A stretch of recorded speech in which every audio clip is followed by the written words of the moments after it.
Mi hijo me arrojó sopa hirviendo en el rostro durante la cena navideña más importante de mi vida. 78 años caminando por este mundo, y jamás imaginé que la peor traición vendría de las manos que ayudé a crecer, de la boca que enseñé a hablar, del corazón que creí haber formado con amor. El líquido ardiente se deslizó por mi cabello canoso, empapó mi vestido rojo que había elegido con tanta ilusión para esa fecha especial, y quemó no solamente mi piel arrugada, sino principalmente mi alma de madre. Soy Amparo Castillo. Nací en un conventillo humilde del barrio La Boca en Buenos Aires, pero la vida me llevó a vivir estos últimos 15 años en San Telmo.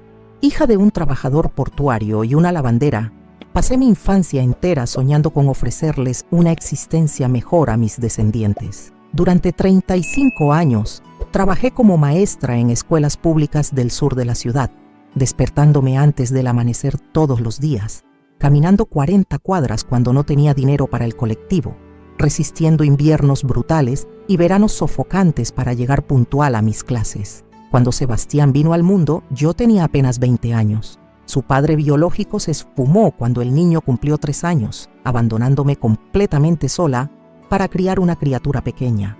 Fueron noches enteras sin dormir, dando clases particulares a domicilio, planchando ropa ajena, vendiendo empanadas en la puerta de la escuela, todo para que mi hijo no sintiera la ausencia paterna ni la falta de recursos económicos. Recuerdo perfectamente el día que logré comprarle su primera bicicleta nueva.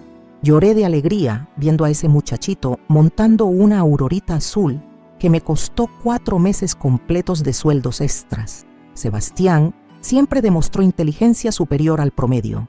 Sus calificaciones eran excelentes en todas las materias, participaba activamente en eventos escolares, ganaba concursos de matemática y literatura.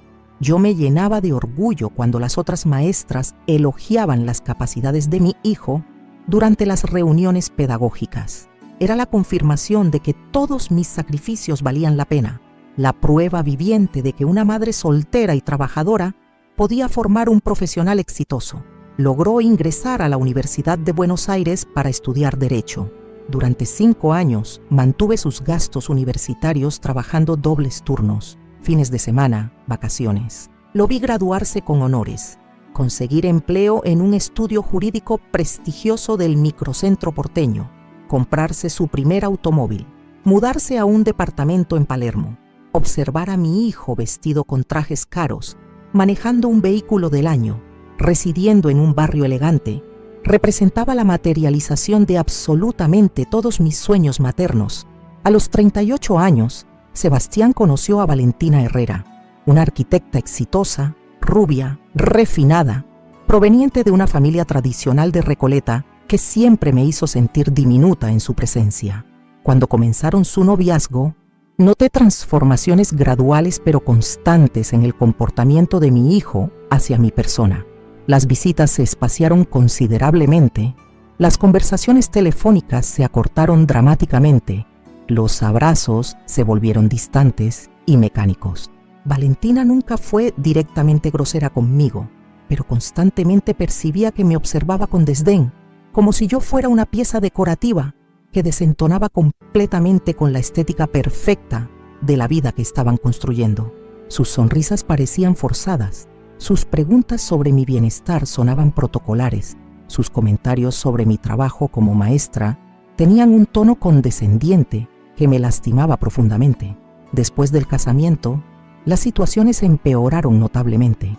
Se mudaron a una casa hermosa en Villa Crespo, con 3 dormitorios, quintal, parrilla, garage cubierto, todo lo que siempre soñé tener para mi familia.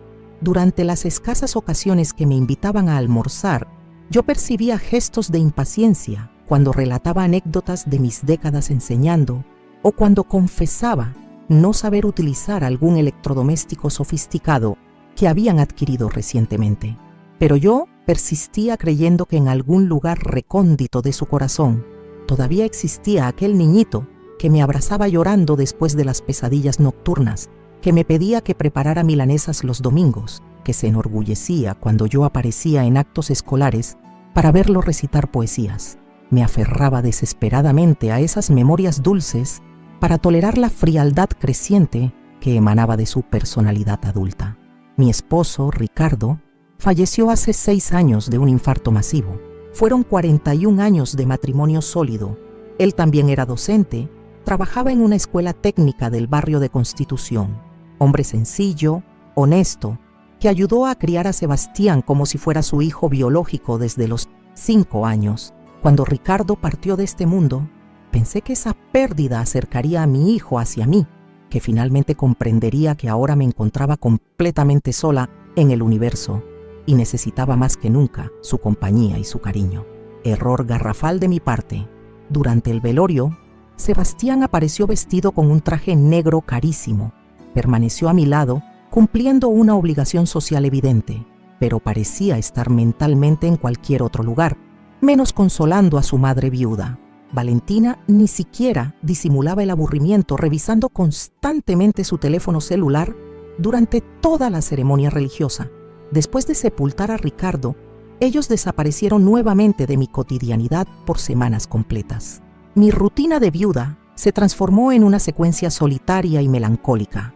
Despierto temprano por costumbre adquirida durante décadas de madrugadas laborales, preparo mi desayuno frugal, escuchando tangos en la radio, miro programas matutinos en la televisión, realizo caminatas por los adoquines de San Telmo, cuido las plantas del balcón, cocino porciones pequeñas para una persona, duermo siestas prolongadas y por las noches tejo mientras escucho radionovelas.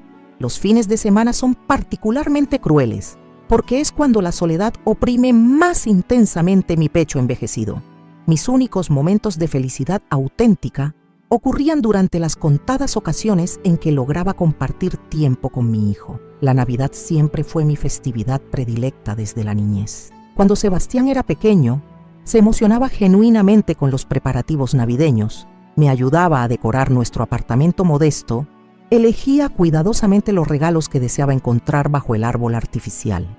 Incluso después de convertirse en adulto profesional, incluso después de casarse, yo conservaba la esperanza secreta de que durante las fiestas navideñas él regresaría emocionalmente a ser aquel muchachito cariñoso que conocí. Por esa razón, cuando Valentina me telefoneó a principios de diciembre, invitándome a la cena navideña en su residencia, mi corazón se aceleró de felicidad pura. Habían transcurrido 3 años completos desde la última celebración navideña familiar. En las temporadas anteriores, siempre inventaban excusas elaboradas, viajes al exterior, compromisos laborales ineludibles, reuniones con la familia política, agotamiento profesional. Esta vez sería diferente, tenía absoluta certeza. Dediqué semanas enteras preparándome meticulosamente para esa velada. Adquirí un vestido rojo nuevo en una tienda del centro, contraté servicio de peluquería para arreglar mi cabello canoso, seleccioné mis joyas más elegantes. Planifiqué con extremo cuidado una entrada que sabía que Sebastián adoraba desde la infancia: empanadas de carne con aceitunas y huevos duros, siguiendo la receta exacta que mi madre me había transmitido décadas atrás. Pasé la tarde completa del 24 de diciembre elaborando esas empanadas, recordando cómo mi hijo se iluminaba cuando yo preparaba esa comida especial para ocasiones importantes. Cada repulgue estaba hecho pensando en recuperar esa sonrisa infantil que hacía tanto tiempo no veía en su rostro adulto. Cada condimento estaba medido con la precisión de quien desea despertar recuerdos felices enterrados bajo años de distanciamiento emocional. Contraté un remis para trasladarme hasta su casa, porque no quería llegar transpirada o despeinada después de caminar tantas cuadras. Durante el trayecto por las calles iluminadas de Buenos Aires, imaginé detalladamente cómo transcurriría la noche. Pensé que quizás habían preparado alguna sorpresa especial, que finalmente tendríamos conversaciones profundas y sinceras, que yo podría expresarle cuánto me afectaba la soledad, cuánto extrañaba nuestra relación anterior. Cuando arribé a su domicilio exactamente a las 8 de la noche, inmediatamente percibí algo extraño en el ambiente. Sebastián abrió la puerta principal, me saludó con un beso seco en la mejilla, tomó mis empanadas sin siquiera agradecerme apropiadamente. Valentina apareció en el living, completamente arreglada con un vestido negro elegantísimo. Me saludó desde la distancia, sin levantarse del sofá, donde manipulaba su dispositivo móvil. La residencia estaba decorada con exquisito buen gusto navideño, árbol artificial costoso, luces LED sofisticadas, mesa servida con vajilla fina que jamás había visto anteriormente. Todo era visualmente hermoso, pero carecía del calor humano que una celebración familiar debería irradiar. Me senté en el sillón indicado e intenté generar conversación amena, preguntando sobre sus actividades profesionales, elogiando la decoración ambiental, comentando sobre el tráfico vehicular navideño. Sebastián respondía con monosílabos cortantes. Valentina apenas disimulaba su irritación evidente. La atmósfera pesada se adueñó gradualmente del ambiente, pero yo insistía tercamente en intentar animar la situación. Narré algunas anécdotas divertidas de mis años enseñando en escuelas públicas. Mencioné actividades de mis vecinas del barrio. Comenté sobre películas interesantes que había visto en televisión durante la semana. Cuando llegó el momento de trasladarnos al comedor, pensé optimistamente que las cosas mejorarían. La cena navideña siempre representó un momento sagrado en nuestra tradición familiar. Recordé épocas en que mi madre preparaba nuestras modestas cenas, pero que estaban elaboradas con tanto amor que cualquier comida simple se transformaba en una festividad memorable. Esperaba que a pesar de todas las dificultades relacionales que estábamos atravesando, el espíritu navideño tocaría finalmente el corazón endurecido de mi hijo. La mesa estaba realmente impresionante. Pavo asado dorado perfectamente, ensaladas gourmet, vinos importados, postres elaborados, todo servido en fuentes de porcelana cara. Me sentí completamente fuera de lugar en ese escenario refinado, con mi vestido sencillo y mis joyas baratas, pero intentaba disfrazar mi inseguridad, elogiando cada plato que observaba detenidamente. Nos acomodamos alrededor de la mesa, y yo todavía conservaba esperanzas de que durante la comida lograríamos establecer una comunicación verdadera. Comencé a servir mi plato lentamente, saboreando cada bocado, formulando preguntas sobre sus planes futuros, si consideraban viajar próximamente, si Sebastián estaba satisfecho con su carrera jurídica, si Valentina había logrado expandir su estudio arquitectónico. Fue en ese momento de creciente incomodidad que solicité algo completamente normal y natural. La sopera con crema de calabaza estaba ubicada en el extremo opuesto de la mesa, cerca de donde se sentaba mi hijo. Entonces le pedí naturalmente que me la acercara. Era una petición simple, cotidiana, que cualquier persona formularía en una situación normal de cena familiar. Hasta el día de hoy no logro comprender completamente qué mecanismo mental se activó en la cabeza de Sebastián durante ese instante. Mi hijo, al que crié con tanto amor y dedicación, al que enseñé valores de respeto y educación hacia las personas mayores, se incorporó de su silla como si hubiera sido poseído por algo demoníaco y terrible. Ahora entiendo que ustedes necesitan conocer mejor quiénes son. Así que escriban en los comentarios de qué país vienen y en qué ciudad viven actualmente. Quiero muchísimo conocer a cada persona que está acompañando mi relato. Por favor, suscríbanse al canal Abuela Recordó, porque lo que sucedió después de mi pedido inocente los va a dejar completamente sin palabras. Lo que voy a contarles a continuación cambiará para siempre la forma en que ven las relaciones familiares y la justicia en este mundo. Pero para entender completamente por qué esa noche se transformó en mi victoria más grande, primero necesito explicarles cómo llegué a convertirme en la mujer que fui durante tantos años, antes de transformarme en quien soy ahora. Trabajé durante 35 años como maestra en la escuela primaria número 47 del barrio de Barracas, una zona donde las familias luchaban cada día para salir adelante, igual que yo. Mi salario apenas alcanzaba para cubrir los gastos básicos del hogar, pero siempre encontraba la manera de estirar cada peso para que Sebastián tuviera lo que necesitaba. En las mañanas más frías del invierno porteño, cuando el viento helado del Río de la Plata cortaba la cara, yo caminaba desde Constitución hasta Barracas, porque el pasaje del colectivo significaba menos comida en nuestra mesa. Recuerdo vívidamente aquellas épocas cuando mi hijo era apenas un niño de 5 años. Llegaba a casa después de 8 horas frente al pizarrón, enseñando a leer y escribir a 30 chicos por aula, y encontraba a Sebastián esperándome en la puerta del conventillo con sus ojitos brillantes. «Mamá, ¿me trajiste algo?», me preguntaba siempre con esa vocecita tierna que me derretía el corazón. A veces era un caramelo que alguna compañera maestra me había regalado, otras veces era simplemente un abrazo largo que valía más que cualquier juguete caro.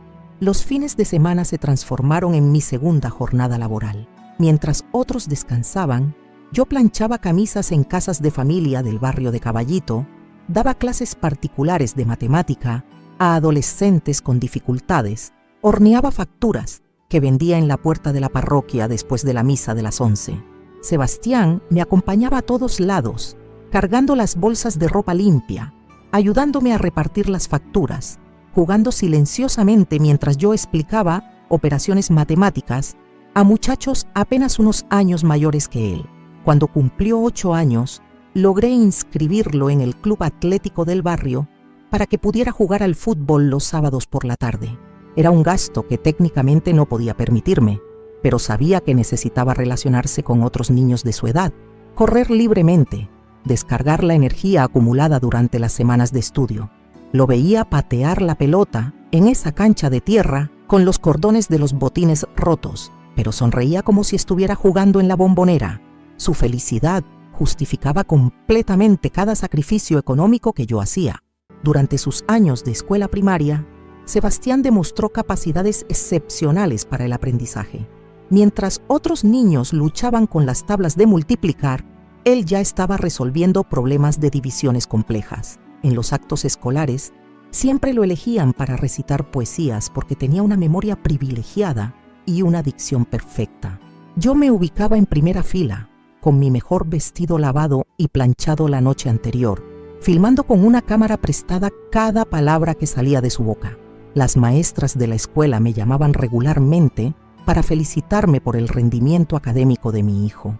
Señora Castillo, Sebastián tiene un futuro brillante por delante, me decía la directora durante las reuniones trimestrales. Con ese nivel intelectual, podría estudiar lo que se proponga en la universidad. Esas palabras alimentaban mis sueños más ambiciosos. Visualizaba a mi niño convertido en médico, abogado, ingeniero, cualquier profesión que lo alejara para siempre de la pobreza que conocíamos demasiado bien. Cuando terminó 7º grado con el mejor promedio de su promoción, tomé la decisión más arriesgada de mi vida económica: inscribirlo en un colegio secundario privado del centro de Buenos Aires. La cuota mensual equivalía a la mitad de mi salario docente, pero conseguí trabajo adicional limpiando oficinas durante las madrugadas para poder financiar esa educación superior. Salía de casa a las 4 de la mañana para limpiar un edificio corporativo de microcentro, regresaba a las 7 para preparar el desayuno de Sebastián, lo acompañaba hasta la parada del colectivo y después me dirigía a mi trabajo en la escuela primaria. Durante esos 5 años de colegio secundario, nuestras conversaciones nocturnas se volvieron más profundas e interesantes. Sebastián llegaba a casa contándome sobre las materias que más le gustaban, los profesores que admiraba, los compañeros con los que había hecho amistad. Yo escuchaba fascinada mientras él me explicaba conceptos de historia argentina, literatura universal, filosofía básica. Era como tener un pequeño intelectual en casa, alguien que podía discutir temas complejos con una madurez sorprendente para su edad. Pero también comencé a notar cambios sutiles en su comportamiento. Los compañeros de colegio provenían de familias acomodadas del norte de la ciudad. Tenían padres médicos, abogados, empresarios, arquitectos. Vivían en casas grandes de Belgrano, Núñez, Palermo. Manejaban automóviles último modelo, veraneaban en Punta del Este. Hablaban de viajes familiares a Europa como si fueran actividades cotidianas. Sebastián comenzó a sentirse incómodo cuando esos amigos querían visitarlo en nuestro humilde departamento de 2 ambientes. La primera vez que un compañero vino a estudiar con él para un examen de química, Sebastián estuvo nervioso durante toda la semana anterior. Limpió obsesivamente cada rincón del departamento, ordenó los pocos libros que teníamos en el estante improvisado, me pidió que escondiera la ropa colgada en la única ventana que daba al patio interno. Cuando llegó Franco, un muchachito rubio y bien vestido, pude ver en los ojos de mi hijo una mezcla de vergüenza y ansiedad que me partió el corazón. Franco fue educado y respetuoso conmigo, pero era evidente que nuestro nivel socioeconómico lo sorprendía negativamente. Miraba discretamente las paredes despintadas, los muebles viejos heredados de mi madre, la cocina minúscula, donde yo preparaba las 11 para los 3. Durante las 2 horas que estuvieron estudiando, Sebastián habló en voz más baja de lo habitual, como si quisiera que su vida hogareña pasara desapercibida para su compañero de clase. Después de esa visita, Sebastián nunca más invitó amigos a casa. Cuando yo le preguntaba si quería organizar una pequeña fiesta para su cumpleaños número 16, él inventaba excusas, que sus compañeros ya tenían planes, que no era necesario festejar, que prefería una celebración íntima solo nosotros dos. Gradualmente entendí que mi hijo había comenzado a avergonzarse de nuestras circunstancias económicas modestas. Durante el último año de colegio secundario, las diferencias sociales se hicieron más evidentes. Sus compañeros empezaron a salir los viernes por la noche a boliches exclusivos del barrio de Palermo. Sebastián llegaba a casa contándome sobre esas salidas, pero siempre como espectador externo. Franco me invitó, pero la entrada cuesta 200 pesos, me decía con resignación, sabiendo que esa cantidad representaba una semana completa de gastos familiares. Yo hubiera querido darle esos 200 pesos, pero simplemente no existían en nuestro presupuesto familiar. El día de su graduación del colegio secundario fue agridulce para mí. Ver a mi hijo recibir su diploma con el segundo mejor promedio de toda la promoción me llenaba de orgullo maternal, pero también observé cómo las familias de sus compañeros llegaban en automóviles caros, vestidas con ropa elegante, cargando regalos costosos para sus hijos graduados. Yo llegué en colectivo, con mi único vestido presentable, llevando como obsequio una calculadora científica que había comprado pagando en 12 cuotas sin interés. Durante la fiesta posterior a la ceremonia, celebrada en un salón elegante del barrio de Recoleta, me sentí completamente fuera de lugar.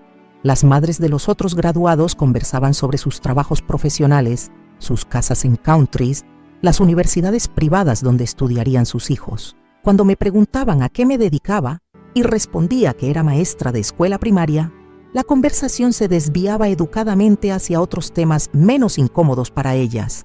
Sebastián percibía mi incomodidad en esos ambientes sofisticados. Se acercaba periódicamente para preguntarme si me sentía bien, si necesitaba algo, si quería que nos retiráramos temprano. Pero yo también notaba que él se relajaba visiblemente cuando conversaba con los padres de sus compañeros sin mi presencia inmediata.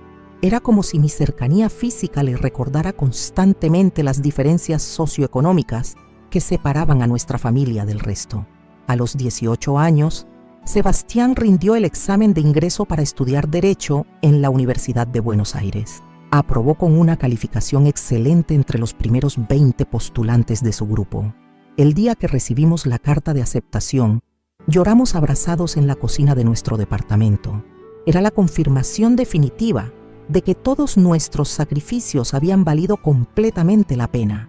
Mi hijo sería el primer universitario de nuestra familia, el primero que tendría la posibilidad de ejercer una profesión liberal respetada. Los 5 años de carrera universitaria representaron el periodo más exigente de mi vida laboral. Además de trabajar como maestra y limpiar oficinas madrugadoras, comencé a dar clases de apoyo escolar en mi propio domicilio durante las tardes y los fines de semana.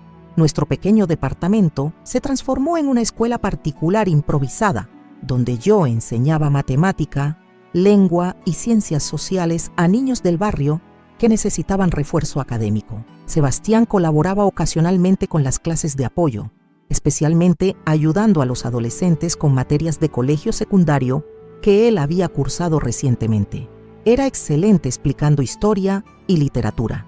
Tenía paciencia pedagógica natural. Conseguía que los estudiantes entendieran conceptos complicados mediante ejemplos simples y claros. Observándolo enseñar, a veces pensaba que tal vez debería considerar seguir el profesorado como yo, pero él tenía ambiciones más grandes que la docencia. Durante sus años universitarios, Sebastián cambió gradualmente su forma de vestirse, de hablar, de relacionarse socialmente. Comenzó a usar camisas en lugar de remeras, pantalones de vestir en lugar de jeans, zapatos lustrados en lugar de zapatillas deportivas. Su vocabulario se enriqueció con palabras técnicas del ámbito jurídico que yo no siempre comprendía completamente. Cuando me contaba sobre sus estudios, Utilizaba términos legales complejos que sonaban impresionantes, pero me hacían sentir ignorante. También empezó a frecuentar grupos sociales diferentes dentro de la universidad. Sus nuevos amigos eran estudiantes de familias profesionales que podían financiar sus estudios sin trabajar paralelamente. Organizaban salidas a restaurantes, iban a recitales de bandas internacionales, participaban en viajes de estudio a otras ciudades del país. Sebastián participaba esporádicamente en esas actividades, pagándolas con el dinero que ganaba dando clases particulares los fines de semana.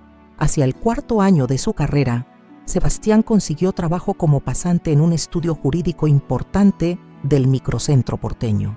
Era una oportunidad excepcional que le permitiría aprender el ejercicio práctico de la abogacía mientras terminaba sus estudios teóricos.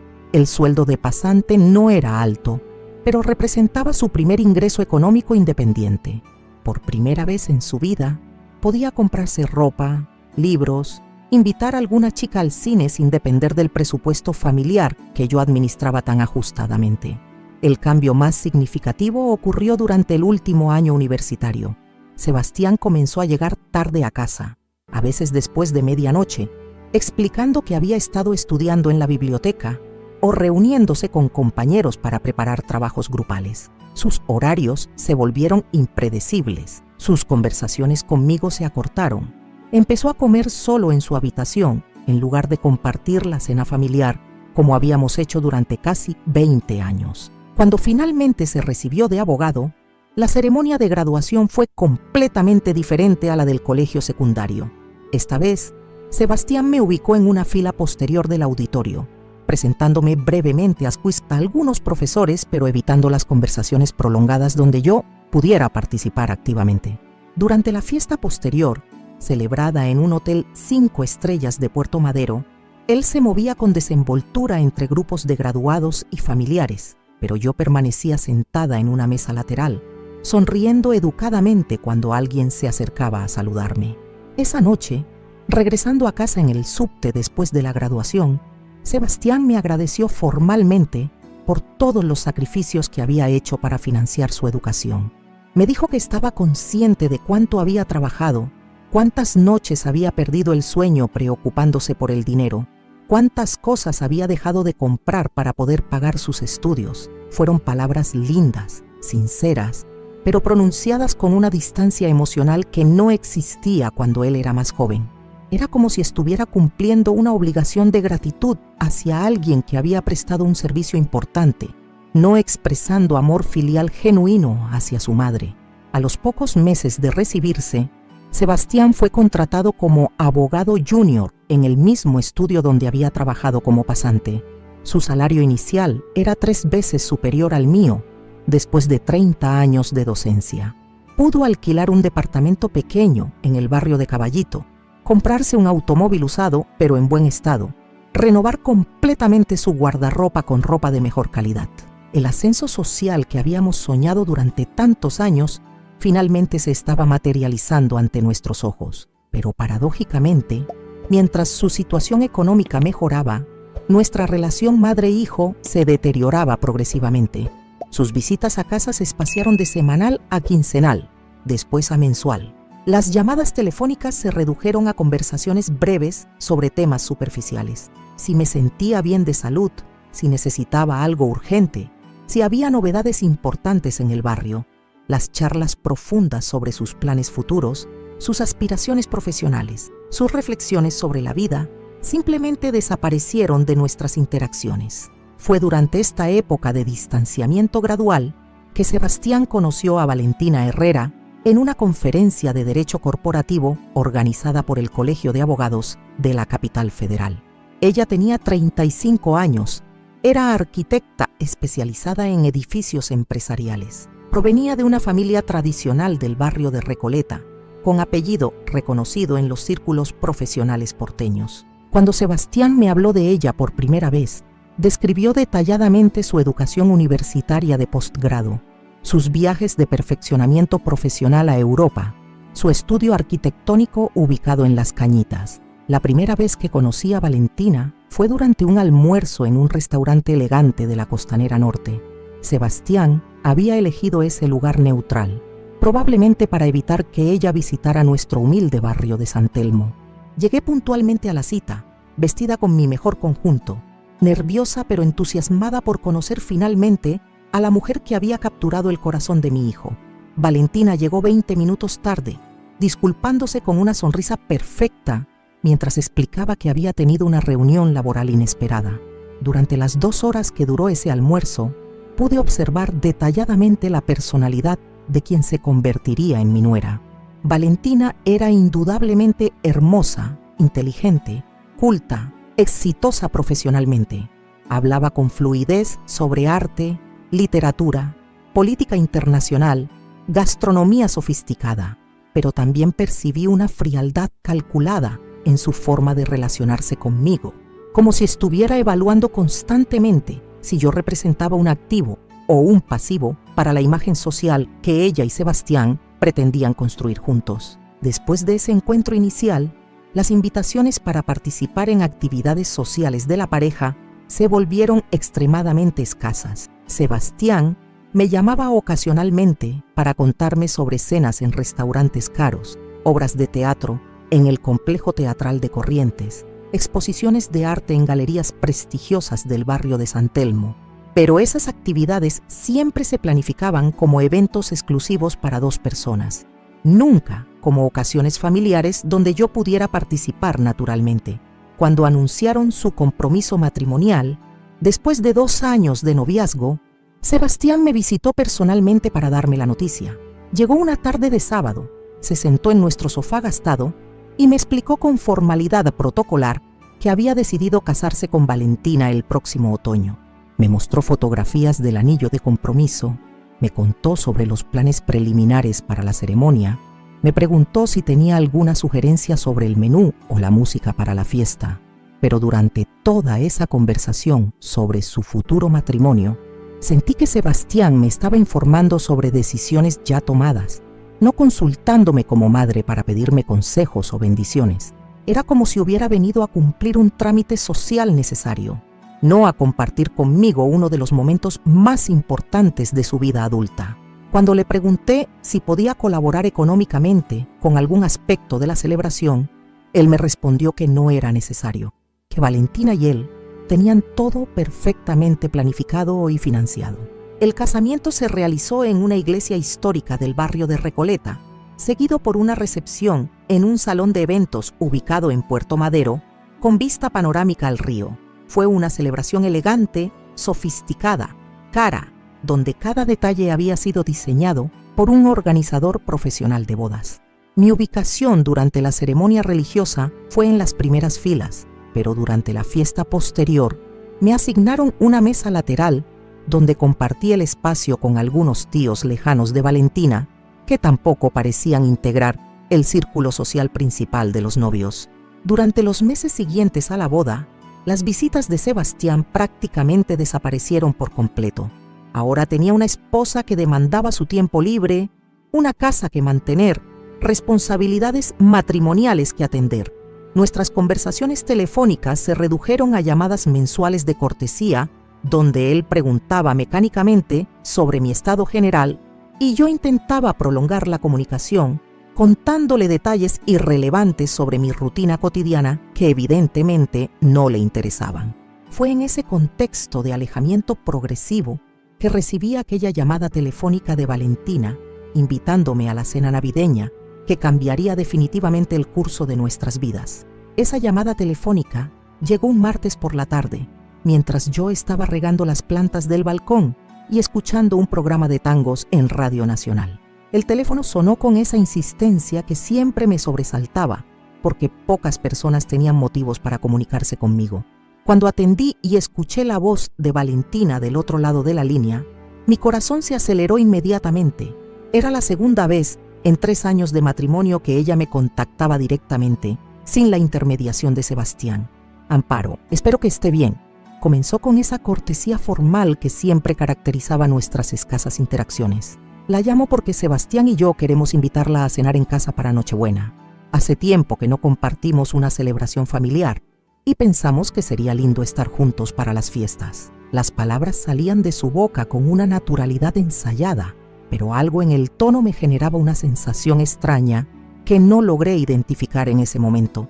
Durante los días siguientes a esa invitación inesperada, viví en un estado de ansiedad expectante que no experimentaba desde hacía años. Cada mañana despertaba pensando en qué me pondría, cómo me peinaría, qué regalo llevaría, qué temas de conversación prepararía para esa reunión familiar tan largamente esperada. Era como si hubiera recuperado súbitamente la ilusión de formar parte nuevamente de la vida de mi hijo. Pasé horas frente al espejo de mi dormitorio, probándome diferentes combinaciones de ropa, intentando encontrar el equilibrio perfecto entre elegancia y sencillez.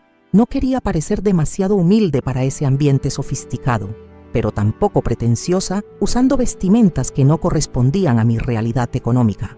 Finalmente, elegí un vestido rojo cereza que había comprado en una liquidación de fin de temporada, el color que siempre me favorecía, según me decía Ricardo, cuando todavía vivía. La mañana del 24 de diciembre amaneció gris y húmeda, típica del verano porteño. Me levanté más temprano que de costumbre, dediqué tiempo extra al arreglo personal y comencé la preparación de mi contribución culinaria para la cena. Decidí hacer empanadas de carne siguiendo la receta exacta que mi abuela materna me había enseñado cuando yo tenía 12 años, la misma que preparaba para Sebastián cuando era niño y que siempre le arrancaba sonrisas de satisfacción. Cada empanada fue elaborada con el cuidado meticuloso de quien desea impresionar positivamente. Amasé la masa agregando una pizca extra de manteca para que quedara más tierna. Condimenté el relleno con comino, pimentón dulce y una hoja de laurel que conseguí del almacén de la esquina. El repulgue lo hice del modo tradicional que aprendí observando las manos expertas de mi abuela, creando esos bordes ondulados que identificaban nuestras empanadas familiares. Mientras horneaba esas 20 empanadas perfectas, recordé las navidades de la infancia de Sebastián cuando vivíamos en el conventillo de La Boca. Nuestras celebraciones eran modestísimas desde el punto de vista material, pero rebosaban de calor humano y tradiciones auténticas. Preparábamos la mesa con el mantel bordado que había sido de mi madre, encendíamos velas blancas que perfumaban el ambiente, escuchábamos villancicos en la radio mientras compartíamos comidas sencillas, hechas con amor genuino. Recuerdo particularmente la Nochebuena cuando Sebastián tenía 9 años. Habíamos atravesado un año económicamente muy difícil porque yo había estado enferma durante 2 meses con una bronquitis crónica que me impidió trabajar regularmente. Los regalos ese año fueron mínimos: un autito de juguete que compré en el mercado de pulgas de San Telmo y una remera nueva que conseguí en una feria americana. Pero cuando nos sentamos a cenar nuestras empanadas caseras, mi hijo me dijo: «Mamá, esta es la mejor Navidad de mi vida porque estás conmigo». Esas palabras quedaron grabadas en mi memoria como un tesoro precioso durante todos los años posteriores de distanciamiento. Cuando me sentía especialmente sola o rechazada por la frialdad creciente de mi hijo, recurría a ese recuerdo para convencerme de que en algún lugar profundo de su corazón adulto todavía existía aquel niño agradecido que valoraba mi presencia por encima de cualquier regalo material. A las 5 de la tarde me bañé con el jabón perfumado que reservaba para ocasiones especiales. Me vestí cuidadosamente, me maquillé con los cosméticos que había comprado en una perfumería del centro durante mi última salida al centro de la ciudad. Frente al espejo del baño, practiqué diferentes sonrisas y expresiones faciales, preparándome mentalmente para interactuar con naturalidad en ese ambiente elegante que me intimidaba, pero que deseaba tanto poder disfrutar. El viaje en remis hasta Villa Crespo duró 40 minutos debido al tráfico navideño que colapsaba las avenidas principales de Buenos Aires. Durante todo el trayecto, mantuve las empanadas cuidadosamente equilibradas sobre mi falda, protegiéndolas como si fueran joyas valiosas. Le pedí al conductor que manejara con precaución para evitar que se dañaran, y él sonrió comprensivamente cuando le expliqué que se trataba de un regalo especial para una cena familiar muy importante. Cuando llegamos frente a la casa de Sebastián y Valentina, pagué la tarifa del remis, incluyendo una propina generosa, porque me sentía particularmente optimista esa noche. La residencia se veía hermosa desde la vereda, con luces navideñas discretas pero elegantes decorando la fachada de ladrillo visto. El jardín delantero estaba perfectamente mantenido, con plantas que evidentemente recibían cuidado profesional regular. Era exactamente el tipo de hogar que siempre soñé que mi hijo pudiera llegar a poseer algún día. Toqué el timbre exactamente a las 8 en punto, porque la puntualidad había sido uno de los valores fundamentales que intenté inculcarle a Sebastián desde pequeño. La puerta se abrió después de unos segundos que me parecieron eternos, y apareció mi hijo vestido con una camisa celeste de marca que nunca había visto antes, pantalones de vestir impecablemente planchados, zapatos de cuero relucientes. Estaba realmente guapo, con ese aspecto de profesional exitoso que justificaba completamente todos los sacrificios que había hecho para financiar su educación. «Hola, mamá», me saludó con un beso rápido en la mejilla que duró apenas un segundo. Su voz sonaba cordial pero distante, como si estuviera recibiendo a una invitada formal en lugar de darle la bienvenida a su madre en su hogar. Inmediatamente tomó la fuente con empanadas que yo llevaba, la observó superficialmente y la llevó hacia el interior de la casa sin hacer ningún comentario sobre el aroma delicioso que despedían o el cuidado artesanal que era evidente en su preparación. El living de la casa era aún más impresionante de lo que había imaginado durante mis fantasías previas a esta visita. Muebles de diseño que claramente habían sido seleccionados por un decorador profesional, cuadros abstractos colgados estratégicamente en paredes pintadas con colores neutros pero sofisticados, una biblioteca con libros de derecho y arquitectura ordenados alfabéticamente, alfombras persas que probablemente costaban más de lo que yo ganaba en 6 meses de jubilación. Valentina apareció desde la cocina luciendo un vestido negro entallado que resaltaba su figura esbelta, accesorios dorados que complementaban perfectamente su atuendo, maquillaje aplicado con pericia profesional que la hacía ver como una modelo de revista de decoración. Me saludó con una sonrisa que no llegaba completamente a sus ojos. Me preguntó por mi viaje desde San Telmo, como si acabara de regresar de un país extranjero. Me indicó dónde sentarme en el sofá beige que parecía demasiado inmaculado para ser usado cotidianamente. Durante los primeros 30 minutos de mi visita, intenté generar conversación amena preguntando sobre sus trabajos respectivos, elogiando la decoración navideña de la casa, comentando sobre el clima inusualmente húmedo de esa temporada estival. Sebastián respondía con frases cortas que no invitaban al diálogo prolongado. Valentina asentía educadamente mientras revisaba periódicamente su teléfono celular, como si estuviera esperando mensajes urgentes de mayor importancia que nuestra reunión familiar. La incomodidad del ambiente era tan tangible que podría haberse cortado con cuchillo.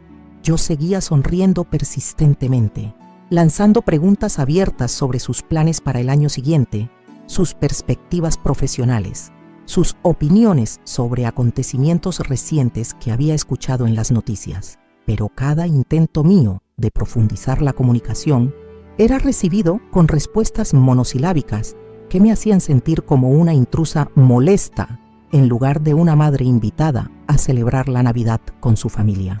Cuando finalmente nos trasladamos al comedor para la cena propiamente dicha, experimenté una mezcla contradictoria de admiración estética y melancolía personal.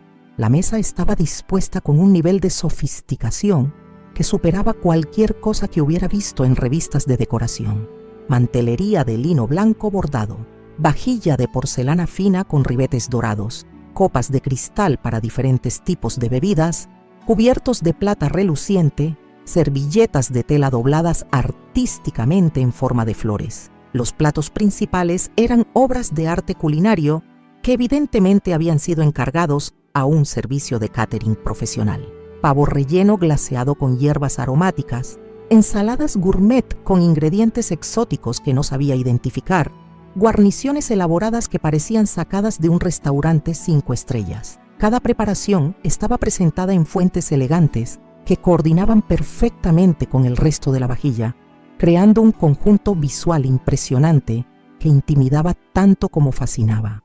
Me ubiqué en la silla que Sebastián me indicó, situada estratégicamente de manera que quedara ligeramente separada de donde se sentaron ellos como pareja. Era una disposición sutil, pero claramente intencional, que me posicionaba como invitada externa en lugar de miembro integral de la familia. Comencé a servirme pequeñas porciones de cada plato, saboreando lentamente sabores complejos que mi paladar acostumbrado a comidas sencillas tardaba en identificar completamente. Intenté nuevamente establecer conversaciones significativas durante la comida. Les pregunté sobre sus recuerdos navideños favoritos de la infancia, compartí anécdotas divertidas de mis años enseñando en escuelas primarias, mencioné libros interesantes que había leído recientemente en la biblioteca del barrio, pero cada historia mía era recibida con esa cortesía gélida que demostraba claramente que mi presencia le resultaba tediosa en lugar de placentera. Sebastián masticaba mecánicamente mientras miraba ocasionalmente hacia la ventana, como si estuviera mentalmente en cualquier otro lugar, menos en esa mesa compartiendo la cena conmigo.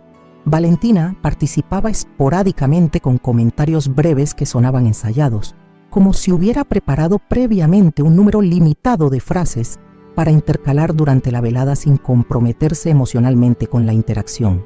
Fue durante este clima de tensión creciente que necesité algo completamente natural y cotidiano. La crema de calabaza que habían servido como entrada estaba deliciosa y quería agregar un poco más a mi plato para acompañar el pavo que estaba cortando cuidadosamente con los cubiertos de plata. La sopera con crema estaba ubicada en el extremo opuesto de la mesa, cerca de donde se sentaba Sebastián, así que le hice la solicitud más normal del mundo. Sebastián, querido, ¿podrías pasarme un poquito más de esa crema que está tan sabrosa? Las palabras salieron de mi boca con la naturalidad de cualquier madre pidiendo algo simple a su hijo durante una cena familiar. Era el tipo de pedido que había hecho miles de veces durante los 20 años que vivimos juntos, cuando compartíamos comidas cotidianas en la mesa pequeña de nuestro humilde departamento. Jamás hubiera imaginado que esa solicitud inocente desencadenaría la secuencia de eventos más traumática y reveladora de toda mi existencia. Lo que sucedió en los siguientes 5 segundos transformó irreversiblemente mi percepción sobre quién era realmente mi hijo. Sebastián dejó de masticar abruptamente, levantó la vista de su plato, como si hubiera escuchado algo profundamente ofensivo, y me dirigió una mirada que jamás había visto en sus ojos durante los 38 años que hacía que lo conocía. No era irritación momentánea ni impaciencia pasajera. Era algo mucho más profundo y perturbador. Era odio puro dirigido hacia mí. Se levantó de su silla con un movimiento tan brusco que la madera rechinar contra el piso de parquet encerado. Sus movimientos eran rígidos, robotizados, como si estuviera siendo controlado por una fuerza externa que había tomado posesión de su cuerpo. Caminó hacia la sopera con pasos pesados que resonaban amenazadoramente en el silencio súbito que se había instalado en el comedor elegante. ¿Sopa? Repitió mi palabra con un tono que hizo que se me helara la sangre en las venas. ¿Quieres sopa? La forma en que pronunció esa pregunta simple la transformó en algo siniestro y aterrador. Era como si hubiera encontrado finalmente la excusa perfecta para liberar una rabia acumulada durante años, una hostilidad que había estado esperando el momento apropiado para explotar con toda su fuerza destructiva. Agarró la sopera con ambas manos, una pieza hermosa de cerámica blanca con motivos florales azules que probablemente tenía valor considerable, tanto económico como sentimental.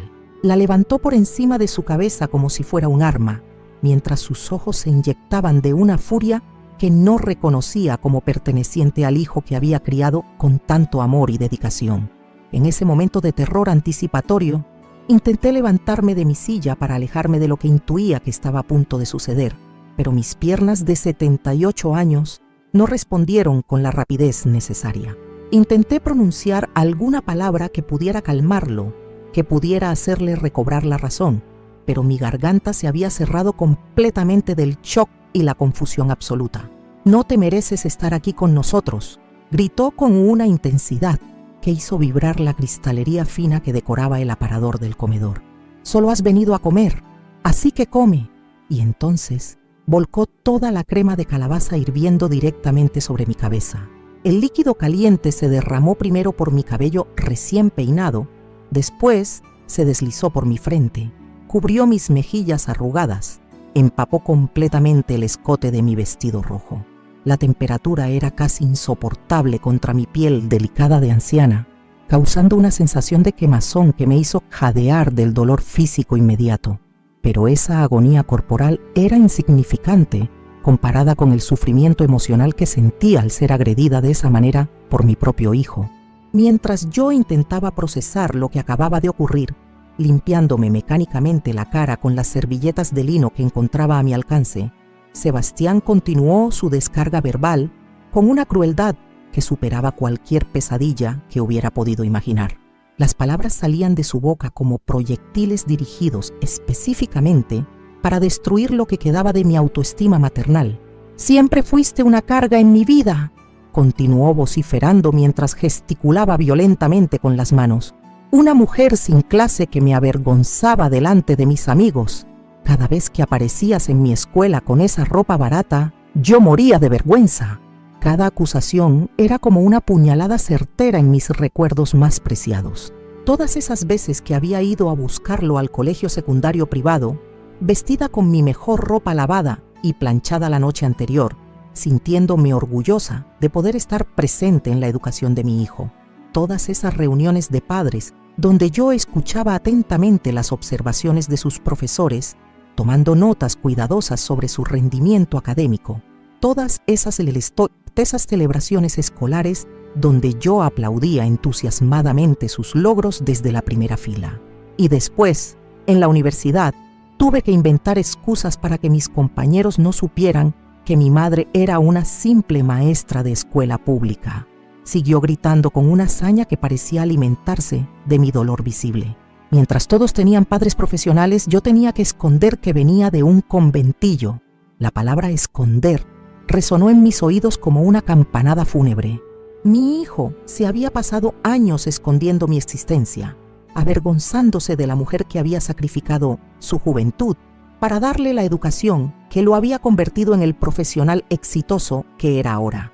La ironía era devastadora.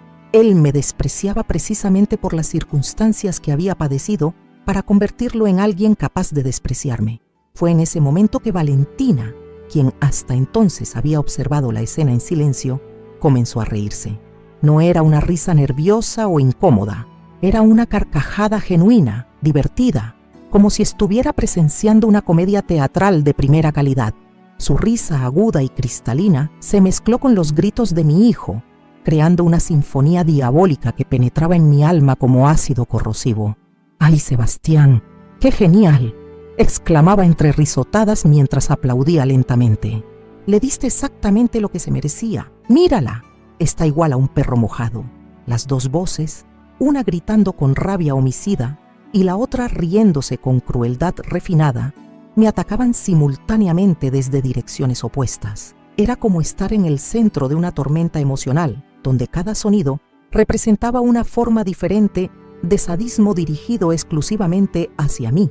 El contraste entre la furia masculina y la diversión femenina hacía que la situación fuera aún más surrealista y dolorosa. Pero mientras ellos continuaban su dúo de crueldad, algo extraordinario comenzó a gestarse en mi interior. El shock inicial estaba dando paso a una claridad mental que no experimentaba desde hacía décadas. La humillación estaba transformándose gradualmente en una determinación férrea que crecía con cada insulto que escuchaba. Y sobre todo, estaba recordando algo que ellos ignoraban completamente que yo sabía. Un secreto que había descubierto 3 meses atrás y que cambiaría para siempre el resultado de esta noche infernal. Mientras mi hijo y su esposa continuaban con su espectáculo de crueldad, mi mente viajó automáticamente hacia aquella tarde de septiembre que había cambiado mi percepción de todo para siempre. Era un jueves lluvioso. Yo regresaba de hacer las compras en el mercado de San Telmo cuando decidí pasar por el banco para revisar mi cuenta de jubilación. Había notado algunas irregularidades menores en mi último resumen, cifras que no coincidían exactamente con los depósitos automáticos que debería estar recibiendo mensualmente. La empleada del banco, una señora mayor llamada Estela, que trabajaba allí desde hacía 15 años, me conocía bien porque siempre iba a la misma sucursal para realizar mis trámites. Cuando le expliqué mis dudas sobre los movimientos de mi cuenta, ella frunció el ceño con preocupación genuina y me pidió que esperara mientras revisaba los registros computarizados con más detalle del que normalmente realizaba para consultas rutinarias. Después de 20 minutos de tipeos intensos en su computadora, Estela me llamó discretamente hacia su escritorio y me mostró la pantalla con una expresión que mezclaba sorpresa y alarma. «Señora Amparo, hay algo muy extraño aquí», me susurró manteniendo la voz baja para que otros clientes no pudieran escuchar nuestra conversación. Durante los últimos 2 años, ha habido transferencias regulares desde su cuenta hacia otra cuenta que aparece registrada a nombre de un familiar directo. Mi corazón comenzó a latir aceleradamente mientras observaba las cifras que Estela me señalaba en la pantalla. Eran transferencias mensuales de montos considerables, realizadas siempre el mismo día que ingresaba mi jubilación. Los números bailaban frente a mis ojos mientras intentaba procesar la magnitud de lo que estaba descubriendo. Durante 24 meses consecutivos, alguien había estado sustrayendo dinero de mi cuenta bancaria de manera sistemática y planificada. «¿Usted autorizó estas transferencias?», me preguntó Estela con la delicadeza de quien entiende que está manejando información potencialmente devastadora. «Porque según nuestros registros, todas fueron realizadas con documentación que incluye una firma que aparenta ser suya, pero deberíamos verificar si realmente corresponde a operaciones que usted solicitó personalmente». Le respondí que jamás había autorizado transferencia alguna hacia ninguna cuenta externa, que yo manejaba mi dinero de manera muy cuidadosa y conservadora, retirando únicamente lo necesario para mis gastos mensuales básicos. Estela asintió con expresión grave y me explicó que procedería a imprimir un resumen detallado de todos los movimientos sospechosos para que yo pudiera llevarlo a casa y analizarlo tranquilamente. Esa noche, sentada en la mesa de mi cocina con los papeles del banco esparcidos frente a mí, calculé meticulosamente el monto total que había desaparecido de mi cuenta durante esos 2 años. La cifra era impactante. Equivalía a más de la mitad de mi jubilación anual. Dinero que había estado destinando mentalmente para emergencias médicas, reparaciones domésticas y pequeños gastos extras que me permitieran mantener cierta dignidad económica en mis años de vejez. Pero la revelación más dolorosa estaba por llegar. Al día siguiente regresé al banco con una determinación férrea de llegar hasta el fondo de esta situación. Solicité hablar con el gerente de la sucursal, un hombre joven llamado Lucas, que me recibió en su oficina privada con la seriedad que merecía el caso. Le expliqué detalladamente toda la situación, le mostré los resúmenes impresos, le pedí que investigara hacia dónde estaba siendo dirigido mi dinero.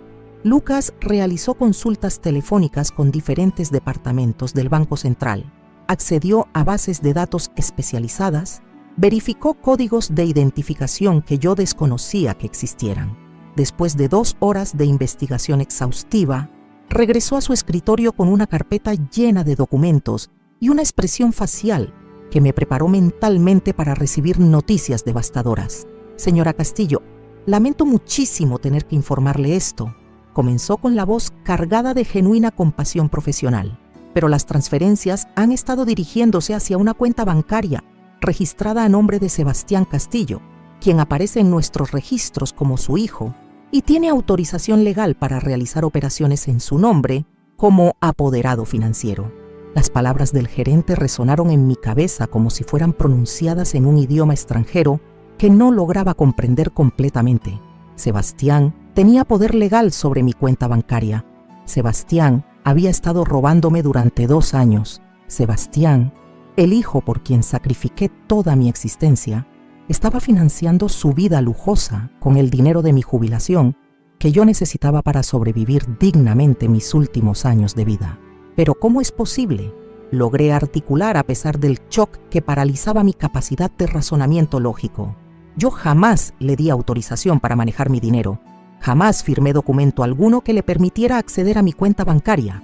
Lucas revisó nuevamente los papeles que tenía delante y me mostró fotocopias de documentos que aparentaban llevar mi firma, pero que yo sabía con certeza absoluta que nunca había firmado en mi vida. Según nuestros archivos, usted otorgó poder bancario a su hijo hace 3 años, cuando supuestamente se encontraba enferma y necesitaba que alguien de confianza manejara sus finanzas temporalmente, explicó Lucas mientras me mostraba formularios oficiales que incluían mi nombre, mi número de documento y una firma que se parecía a la mía, pero que había sido falsificada con habilidad considerable. La reconstrucción de los hechos comenzó a armarse en mi mente como un rompecabezas macabro. 3 años atrás, efectivamente había estado enferma con una neumonía que me mantuvo en cama durante casi un mes. Sebastián había venido a visitarme varias veces durante esa convalecencia. Se había mostrado preocupado por mi estado de salud. Había insistido en ayudarme con trámites y gestiones que requerían salir de casa. En algún momento durante esas visitas aparentemente filiales, había aprovechado mi debilidad física para falsificar documentos bancarios que le darían acceso legal a mi dinero. Durante los meses siguientes a esa revelación traumática, comencé a observar retrospectivamente detalles de la vida de Sebastián y Valentina que anteriormente me habían parecido simples muestras de progreso profesional. La casa en Villa Crespo, que habían comprado exactamente 2 años atrás, coincidiendo con el inicio de las transferencias fraudulentas. El automóvil importado que Sebastián había adquirido poco después de mudarse a esa residencia. Las vacaciones caras en Brasil y Chile que habían realizado durante los últimos 2 veranos. Calculé mentalmente los ingresos profesionales legítimos que ambos tenían. El sueldo de abogado junior de Sebastián en el estudio jurídico y los honorarios de arquitecta independiente de Valentina. Sumando ambos ingresos y restando los gastos ordinarios de una pareja profesional, era matemáticamente imposible que pudieran financiar el nivel de vida lujoso que ostentaban. La diferencia estaba siendo cubierta con mi dinero robado, con la jubilación que yo había ganado trabajando durante 35 años como maestra de escuela pública. La ironía de la situación era tan amarga que resultaba casi cómica. Mi hijo me despreciaba por ser una mujer pobre y sin sofisticación social, pero él solamente podía mantener su estatus económico elevado robándome sistemáticamente el dinero que yo había ganado honestamente durante décadas de trabajo sacrificado. Me miraba con desdén por mi origen humilde, mientras secretamente dependía de mis recursos económicos para financiar la vida elegante que compartía con su esposa de clase alta. Durante las semanas siguientes, desarrollé un plan cuidadoso para documentar completamente todo el esquema fraudulento antes de tomar cualquier acción legal. Regresé al banco en múltiples ocasiones, solicité copias certificadas de todos los movimientos sospechosos, pedí informes técnicos que explicaran cómo habían sido realizadas las transferencias, obtuve declaraciones escritas de los empleados bancarios que habían identificado las irregularidades. También contraté los servicios de un contador público independiente recomendado por una vecina del barrio que había atravesado una situación similar con uno de sus hijos. Este profesional analizó meticulosamente toda la documentación bancaria, calculó intereses y actualizaciones monetarias, preparó un informe pericial que demostraba matemáticamente el perjuicio económico que yo había sufrido durante esos 2 años de robos sistemáticos. El monto total del dinero robado, incluyendo los intereses que habría generado si hubiera permanecido en mi cuenta, ascendía a una suma que representaba casi 3 años completos de mi jubilación. Era dinero que yo había estado destinando mentalmente para emergencias médicas de mi vejez, para mantener en condiciones dignas el departamento donde vivo, para pequeños gastos que me permitieran conservar cierta calidad de vida durante mis últimos años. Pero más doloroso que el perjuicio económico era el engaño emocional que había estado sufriendo sin saberlo. Durante 2 años, cada vez que Sebastián me visitaba esporádicamente, cada vez que me llamaba por teléfono con esa frialdad protocolar, cada vez que me invitaba ocasionalmente a algún evento familiar, yo interpretaba esas atenciones mínimas como muestras residuales del amor filial que creía que todavía sentía por mí. Ahora comprendía que esas visitas habían tenido una motivación completamente diferente. Sebastián necesitaba mantener un contacto superficial conmigo para poder monitorear mi estado de salud, mi lucidez mental, mi capacidad de detectar irregularidades financieras. No venía a verme porque me quisiera, sino porque necesitaba asegurarse de que yo no estuviera en condiciones de descubrir sus actividades criminales.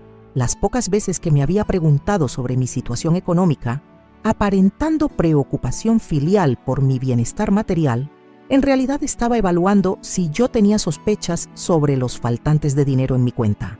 Cuando yo le comentaba que a veces me resultaba difícil llegar a fin de mes con mi jubilación, él asentía comprensivamente mientras sabía perfectamente que mis dificultades financieras eran causadas directamente por sus robos sistemáticos. Durante este periodo de descubrimientos devastadores, también comencé a entender mejor el comportamiento de Valentina hacia mí. Su frialdad no era únicamente clasismo social o incompatibilidad de personalidades. Era el resultado directo de saber que su estilo de vida lujoso dependía parcialmente del dinero que su marido le robaba a su madre anciana.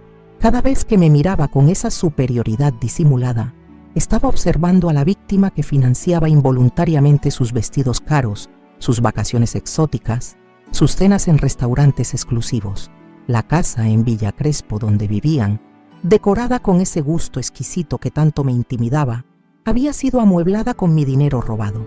El automóvil importado que Sebastián manejaba con tanto orgullo había sido pagado con transferencias fraudulentas desde mi cuenta bancaria.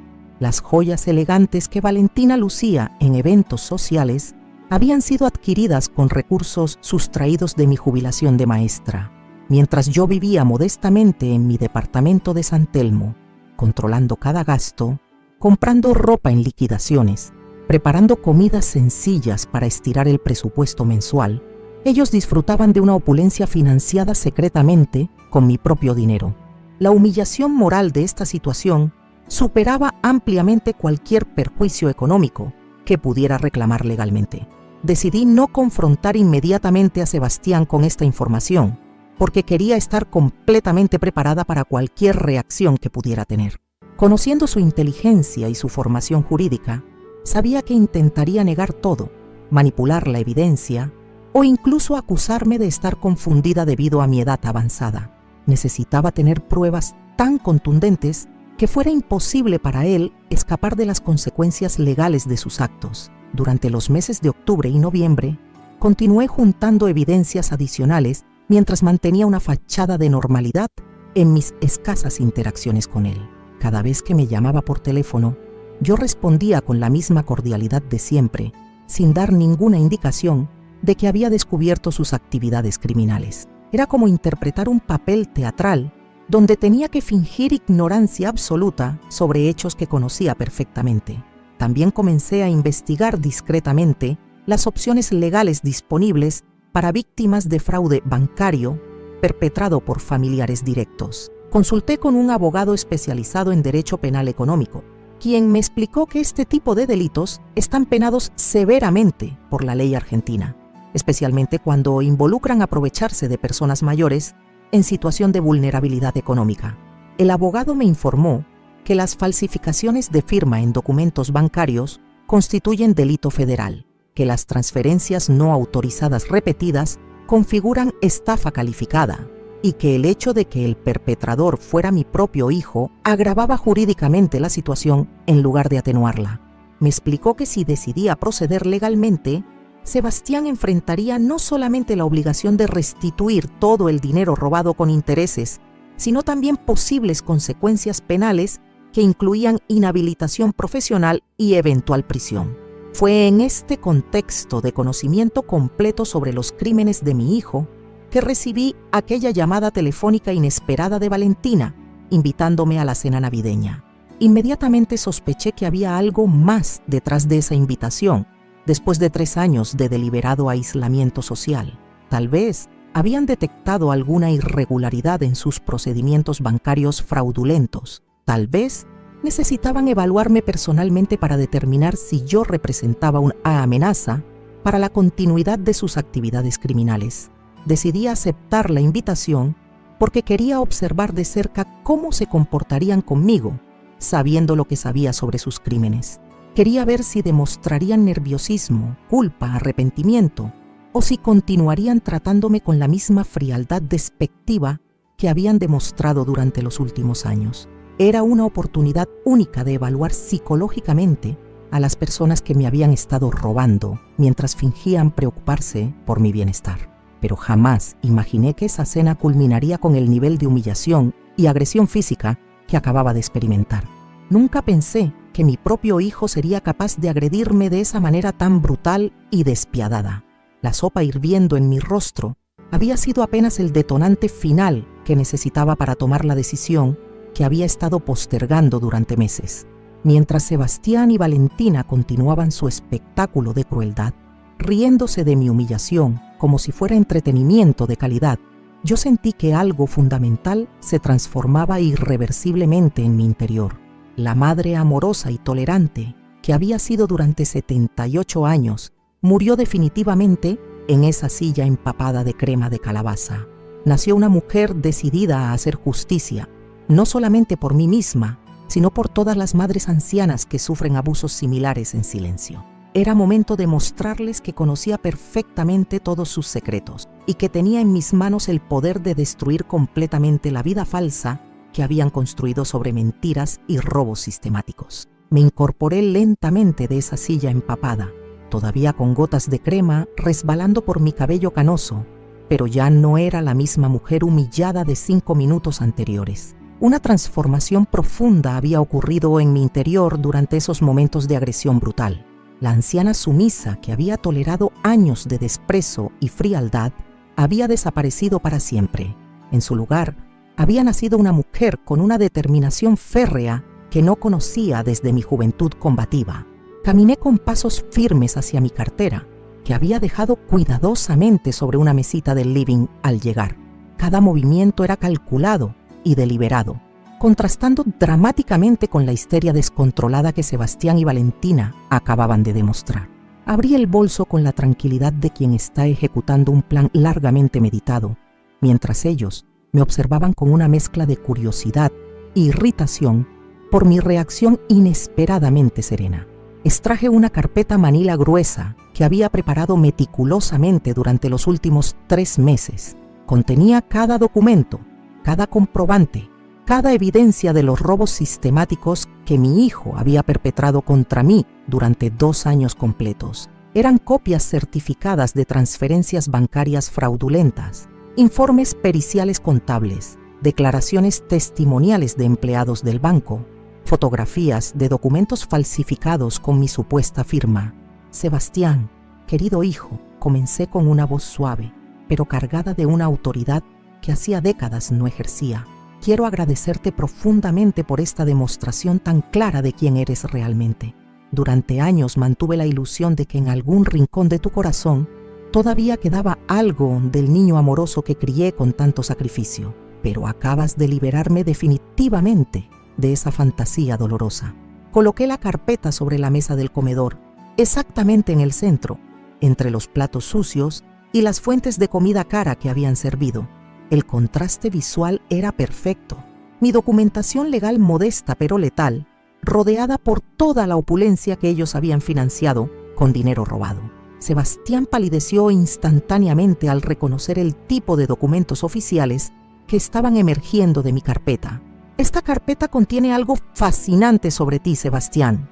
Continué mientras organizaba metódicamente los papeles como si estuviera preparando una presentación académica.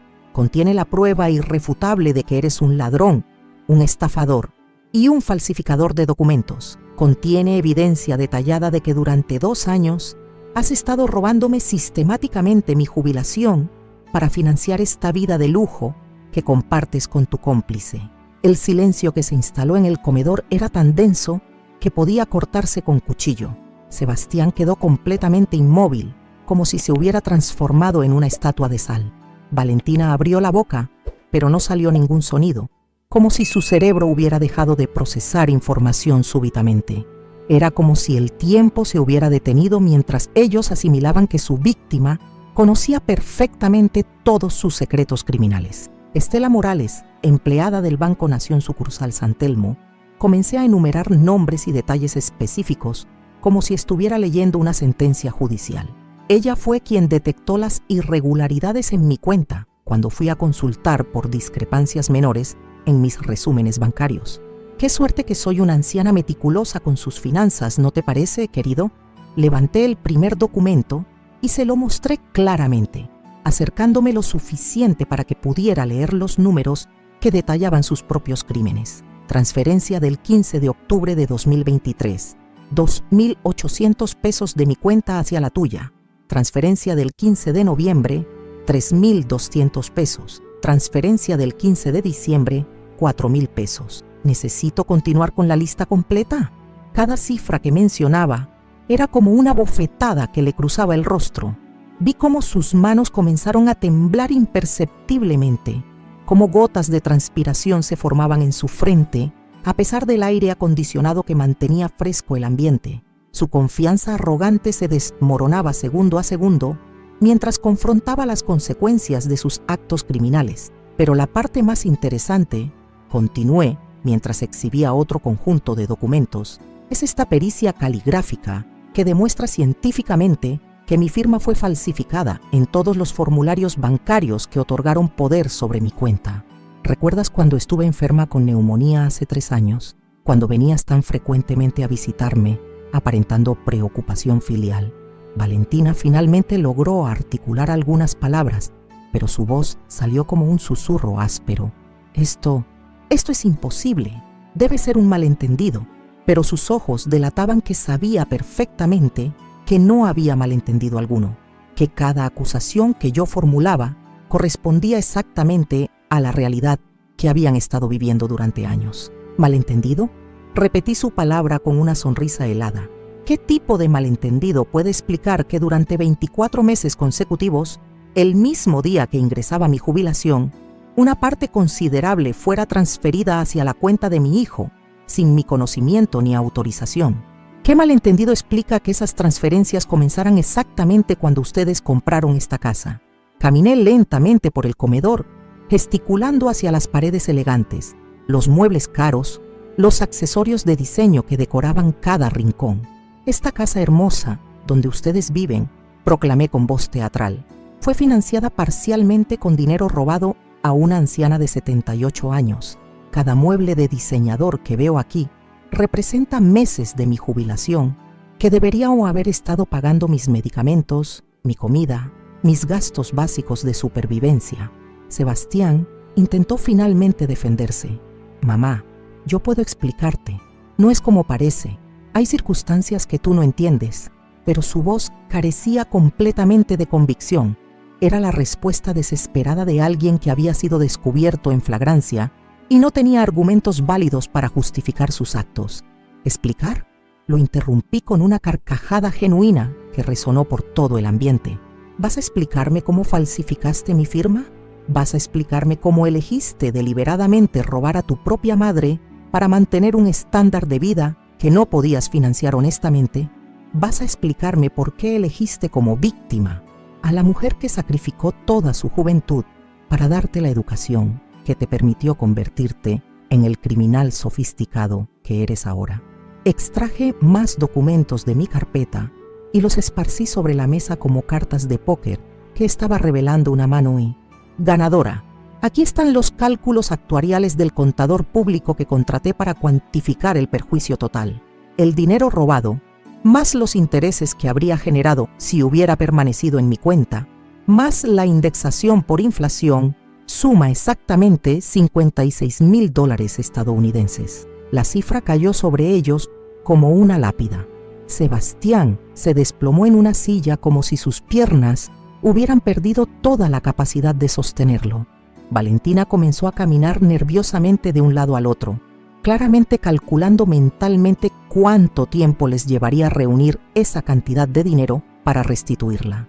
Pero lo más fascinante de todo, continué sacando el documento final de mi carpeta, es este informe del abogado penalista que consulté sobre las opciones legales disponibles para víctimas de fraude bancario perpetrado por familiares directos. ¿Sabían que en Argentina este tipo de delitos están penados con hasta 8 años de prisión efectiva?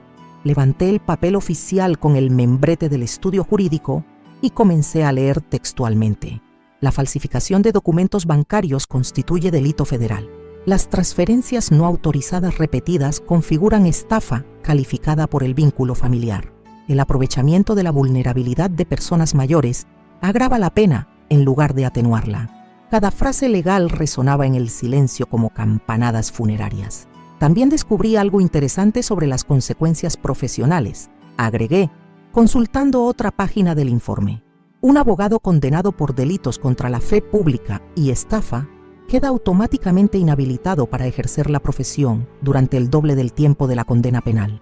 O sea, Sebastián, si te condenan a 4 años de prisión, no podrás trabajar como abogado durante 8 años adicionales. Valentina se acercó finalmente a la mesa y comenzó a examinar los documentos con ojos desorbitados. Era como si estuviera viendo materializarse ante sus ojos la destrucción completa de la vida que habían construido sobre mentiras y crímenes. Sus manos temblaban mientras hojeaba los papeles que contenían evidencia irrefutable de cada transferencia fraudulenta. Amparo, por favor. Intentó una aproximación más conciliadora. Seguramente podemos resolver esto en familia, sin involucrar abogados ni tribunales. Sebastián puede devolver el dinero. Podemos firmar un acuerdo privado. Podemos... ¿En familia? La interrumpí con incredulidad genuina. ¿Ahora quieres resolver las cosas en familia? Después de años de tratarme como si fuera un estorbo molesto en sus vidas perfectas, después de reírte de mi humillación hace 10 minutos como si fuera un espectáculo cómico, después de que tu marido me agredió físicamente arrojándome comida caliente en la cara, me dirigí hacia la ventana del comedor y observé la calle tranquila del barrio elegante donde vivían con dinero robado. Durante meses me pregunté qué haría cuando llegara el momento de enfrentarlos con esta información. Pensé en darles una oportunidad de confesarlo espontáneamente, de mostrar algo de arrepentimiento, de demostrar que todavía tenían algún vestigio de humanidad en sus corazones. Me volví para encararlos directamente, pero esta noche me demostraron exactamente el tipo de personas que son realmente. Me recibieron con frialdad calculada, me humillaron de la manera más cobarde posible, se divirtieron con mi sufrimiento como si fueran psicópatas incapaces de empatía básica. Me mostraron que no merezco ni piedad ni consideración familiar. Regresé a la mesa y comencé a recoger metódicamente todos los documentos, organizándolos cuidadosamente en el mismo orden que tenían cuando llegué. Por esa razón, mañana por la mañana voy a presentar una denuncia penal formal en la Fiscalía Nacional en lo criminal y correccional. No habrá negociaciones familiares, no habrá acuerdos privados, no habrá perdón maternal. Por favor, mamá. Sebastián se levantó bruscamente e intentó acercarse a mí con los brazos extendidos, como si fuera a abrazarme. No podés hacer esto, soy tu hijo. Todo lo que tengo te lo debo a vos. Te juro que voy a devolver cada peso. Su súbita transformación desde agresor violento hacia hijo suplicante era tan patética que resultaba casi cómica. ¿Ahora soy tu madre?, le pregunté con ironía mordaz. Hace 15 minutos yo no merecía estar aquí con ustedes. Era una vieja inconveniente que solo había venido a comer gratis. ¿Qué cambió tan drásticamente en estos pocos minutos? Yo estaba enojado. No pensé bien lo que decía. Balbuceó con la desesperación de alguien que ve desmoronarse todo su futuro. Vos sabés que yo te quiero, que siempre te respeté, que todo lo que soy te lo debo a tu sacrificio. ¡Basta!, grité con una fuerza que no sabía que todavía poseía. No me insultes la inteligencia con ese teatro barato. Durante 2 años me robaste sistemáticamente mientras fingías preocuparte por mi bienestar. Durante años me trataste como una carga social que te avergonzaba delante de tus amigos refinados. Esta noche me agrediste físicamente y me humillaste públicamente. No hay palabras que puedan borrar lo que hiciste. Valentina intentó una estrategia diferente. Amparo, pensá en las consecuencias para toda la familia. Si Sebastián va a la cárcel, perdemos la casa, perdemos todo. Yo también voy a sufrir las consecuencias de algo que vos no hiciste. La interrumpí nuevamente. ¿Crees que soy estúpida? ¿Pensás que no sé que vos sabías perfectamente de dónde venía el dinero que financiaba tu estilo de vida lujoso? ¿Pensás que podés hacerte la inocente ahora que se descubrió la verdad? Extraje el último documento de mi carpeta, uno que había estado reservando para el momento final de esta confrontación. Este es un informe bancario que detalla todos los gastos que ustedes realizaron con el dinero robado de mi cuenta. Vacaciones en Bariloche por 15,000 pesos. Compra de joyas en una joyería de Palermo por 8,000 pesos. Cenas en restaurantes exclusivos por cantidades que superan mi presupuesto mensual completo. Le mostré el papel directamente a Valentina. Cada peso que gastaste en esas joyas elegantes que usas para impresionar a tus amigas arquitectas vino directamente de la cuenta bancaria de una anciana que apenas puede pagar sus medicamentos. ¿Cómo te sentís siendo una recestadora de dinero robado a una persona mayor? La acusación la golpeó como una cachetada física. Su rostro se descompuso completamente mientras procesaba que ya no podía fingir ignorancia sobre el origen criminal de los recursos que habían estado disfrutando. Era cómplice activa de todos los delitos que Sebastián había cometido contra mí. Mañana, anuncié mientras guardaba la carpeta en mi cartera y me dirigía hacia la puerta de salida. Voy a entregar toda esta documentación a las autoridades judiciales correspondientes. En una semana, aproximadamente, van a recibir citaciones oficiales para prestar declaración testimonial. En un mes, más o menos, van a ser imputados formalmente por los delitos que cometieron. Llegué hasta la puerta principal y me volví una última vez para observarlos. Sebastián estaba sentado en una silla con la cabeza entre las manos, como si estuviera procesando mentalmente la magnitud de las consecuencias que enfrentaría. Valentina permanecía de pie junto a la mesa, hojeando compulsivamente los documentos que evidenciaban sus crímenes, como si esperara encontrar algún error que pudiera salvarlos.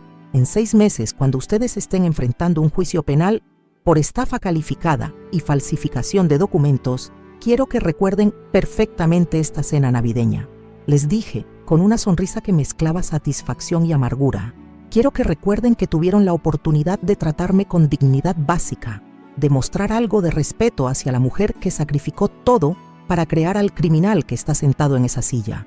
Y cuando estén en la cárcel, agregué abriendo la puerta principal, quiero que reflexionen sobre el hecho de que su caída no fue causada por la justicia abstracta del universo, sino por la venganza muy concreta de una anciana a quien subestimaron completamente.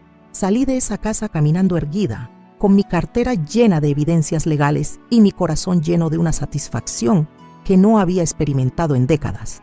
Por primera vez en años, me sentía poderosa, respetada, temida. Ya no era la víctima silenciosa de sus abusos emocionales y económicos. Era la arquitecta de su destrucción total. El aire nocturno de Buenos Aires nunca me había parecido tan fresco y liberador. Queridos amigos que me han acompañado hasta el final de esta historia que marcó para siempre mi vida, han pasado ya 8 meses desde aquella noche navideña que cambió absolutamente todo para mí y para ellos. Necesito contarles cómo terminó esta historia porque sé que muchos de ustedes se han quedado pensando en qué pasó después de que salí de esa casa con mi dignidad recuperada y mi carpeta llena de pruebas que destruirían para siempre la vida falsa que habían construido. El 26 de diciembre, tal como había prometido, me presenté en la Fiscalía Nacional en lo criminal y correccional de la capital federal. Llevaba puesta mi mejor ropa, caminaba con la espalda erguida y portaba esa carpeta manila que se había convertido en mi arma más poderosa. El fiscal que me atendió, un hombre joven llamado Dr. Martínez, quedó impresionado por la calidad y cantidad de evidencias que había logrado reunir durante meses de investigación silenciosa. Señora Castillo, me dijo después de revisar meticulosamente cada documento que le presenté. En mis 15 años como fiscal raramente he visto un caso de estafa familiar documentado de manera tan completa y profesional. Estas pruebas son suficientes para proceder inmediatamente con una imputación formal. Sus palabras fueron música para mis oídos, la confirmación de que mi trabajo de investigación había valido completamente la pena. El proceso judicial avanzó con una rapidez que ni yo misma esperaba. En menos de una semana, Sebastián recibió la primera citación oficial para prestar declaración testimonial. Según me contó una vecina que tiene contactos en el mundo legal, él llegó al juzgado acompañado por un abogado penalista caro, pero su nerviosismo era evidente para todos los presentes. Ya no era el profesional seguro y arrogante que había conocido toda mi vida. Era un criminal acorralado enfrentando las consecuencias de sus propios actos. Durante su declaración, intentó negar inicialmente todos los cargos, alegando que las transferencias habían sido autorizadas verbalmente por mí durante mi enfermedad de 3 años atrás. Pero cuando el fiscal le mostró los informes periciales que demostraban científicamente la falsificación de mi firma, Su versión se desmoronó completamente. No tenía explicación alguna para justificar por qué había falsificado documentos bancarios, si realmente tenía mi autorización oral. Valentina también fue citada como presunta cómplice y receptadora de dinero de origen delictivo. Su estrategia de defensa fue intentar demostrar que no sabía nada sobre los robos de su marido, que creía genuinamente que el dinero extra provenía de bonificaciones laborales o inversiones exitosas que él realizaba. Pero los registros bancarios que demostraban sus gastos excesivos en joyas, ropa de diseñador y vacaciones caras fueron evidencia contundente de que era imposible mantener tal nivel de vida únicamente con sus ingresos profesionales legítimos. El juicio oral comenzó en abril, exactamente 4 meses después de aquella cena navideña inolvidable. Yo tuve que prestar declaración testimonial como víctima y querellante particular. Fue la primera vez que volví a ver a Sebastián y Valentina después de esa noche de confrontación final. Ambos habían envejecido visiblemente durante esos meses de proceso judicial. Él había perdido peso, se veía demacrado, ya no tenía esa seguridad profesional que siempre había caracterizado su personalidad. Ella intentaba mantener su elegancia habitual, pero sus ojeras y su nerviosismo evidente delataban el estrés tremendo que estaban viviendo. Durante mi testimonio, relaté con detalles precisos toda la historia de sacrificios que había hecho para educar a mi hijo, describí cómo había descubierto las transferencias fraudulentas, expliqué el impacto emocional y económico que sus crímenes habían tenido en mi vida de anciana. El juez me escuchó con atención respetuosa, tomando notas constantemente, formulando preguntas clarificadoras que demostraban que comprendía perfectamente la gravedad moral del delito que se había cometido contra mí. La sentencia llegó en junio. Sebastián fue condenado a 5 años de prisión efectiva por estafa calificada por el vínculo familiar y falsificación de documentos públicos. También recibió inhabilitación para ejercer la abogacía durante 10 años adicionales, lo que significaba que su carrera profesional estaba destruida para siempre. Valentina fue condenada a 3 años de prisión en suspenso y multa económica por receptación de dinero de origen delictivo. Pero lo más satisfactorio para mí fue la restitución económica que ordenó el tribunal. Además de devolver todo el dinero robado actualizado por inflación e intereses, tuvieron que pagar una indemnización por daño moral que el juez calculó considerando mi edad avanzada y la particular crueldad emocional del delito cometido por mi propio hijo.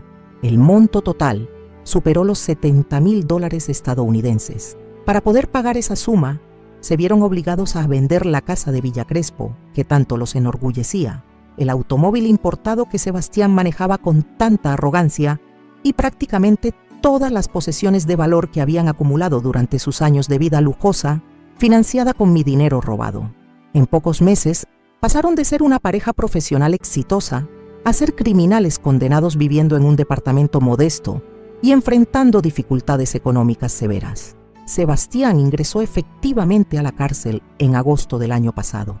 Según información que recibo ocasionalmente a través de conocidos comunes, está cumpliendo su condena en una prisión de régimen común, donde comparte celda con otros delincuentes de cuello blanco. Su mundo de privilegios profesionales y sociales desapareció completamente. Ahora es simplemente el reo número 47.329, un estafador más entre tantos otros que poblaron las cárceles argentinas. Valentina logró evitar la prisión efectiva debido a que era su primera condena y porque colaboró parcialmente durante la investigación, pero su vida también cambió radicalmente. Su estudio de arquitectura perdió varios clientes importantes cuando se hizo pública su participación en el esquema criminal.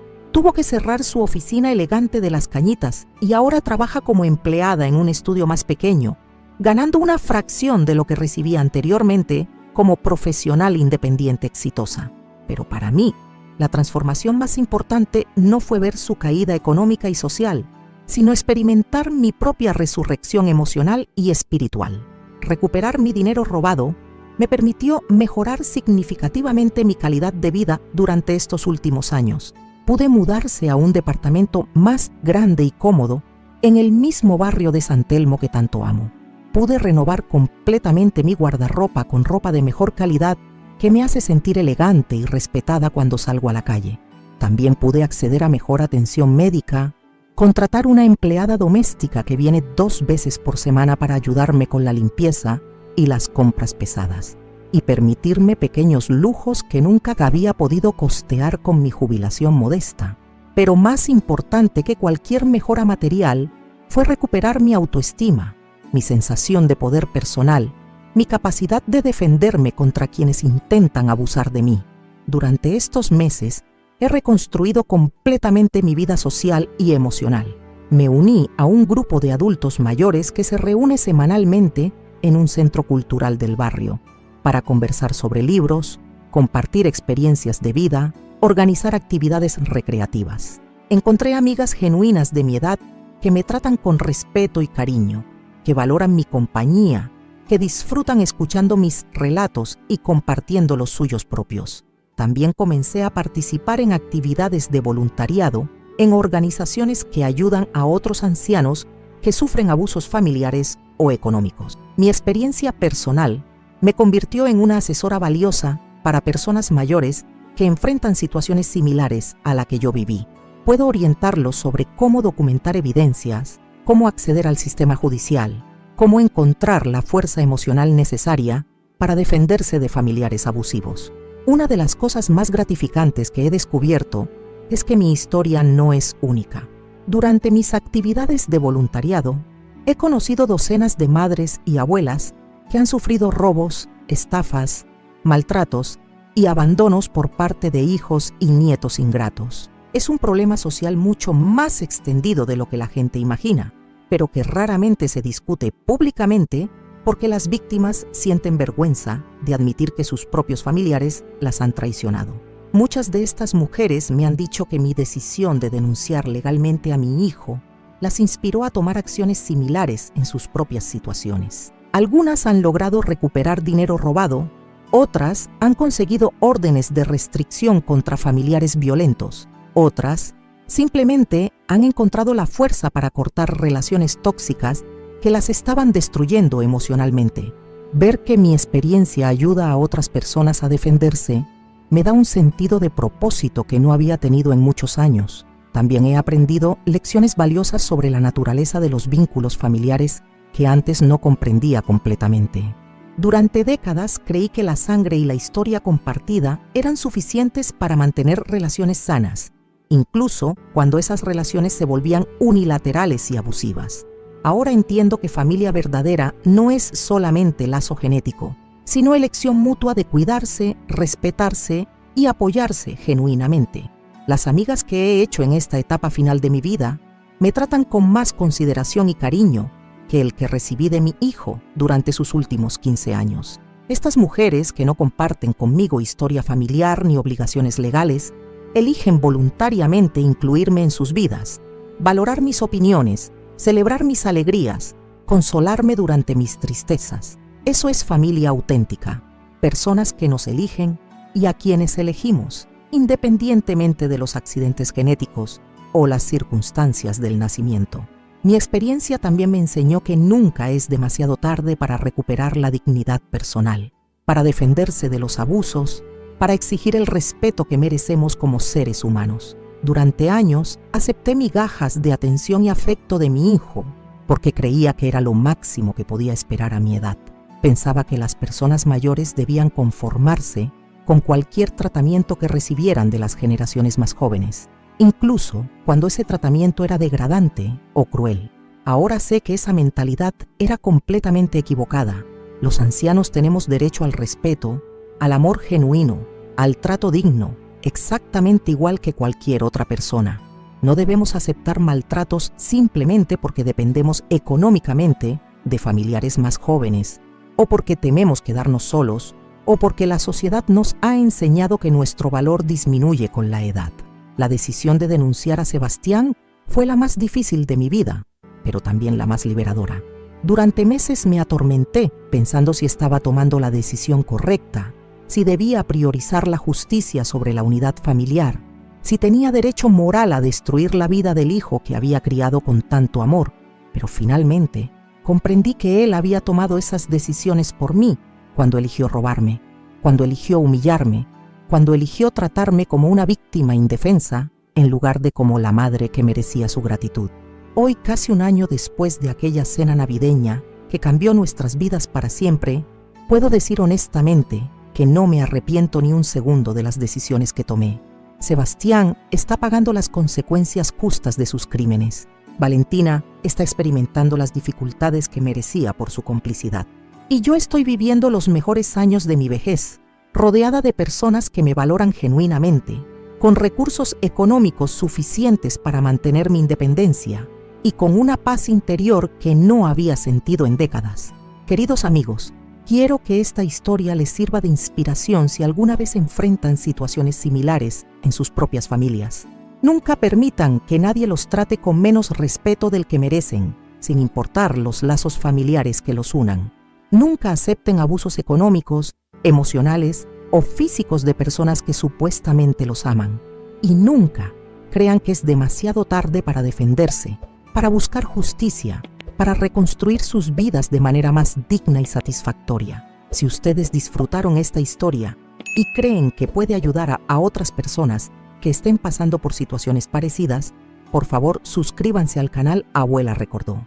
Tenemos muchísimas historias similares de abuelas valientes que decidieron no quedarse calladas ante las injusticias familiares. Cada relato que compartimos aquí es real, vivido por mujeres reales que tuvieron el coraje de enfrentar a familiares abusivos y reconstruir sus vidas desde cero. Sus suscripciones nos ayudan enormemente a seguir trayendo estas historias todos los días. Necesitamos que comenten contándonos qué opinan de lo que escucharon, si conocen casos similares, si creen que tomé las decisiones correctas. Sus comentarios son fundamentales para nosotros porque nos permiten saber que nuestro trabajo está llegando a los corazones correctos y ayudando a las personas que realmente lo necesitan. También les pido que le den like a este video si creen que mi historia puede inspirar a otras mujeres mayores que estén sufriendo abusos familiares en silencio. Cada like nos ayuda a alcanzar más personas, especialmente abuelas que podrían estar viviendo situaciones similares y necesitan escuchar que es posible defenderse, que es posible buscar justicia, que nunca es demasiado tarde para recuperar la dignidad. Miren también nuestros otros videos del canal Abuela Recordó.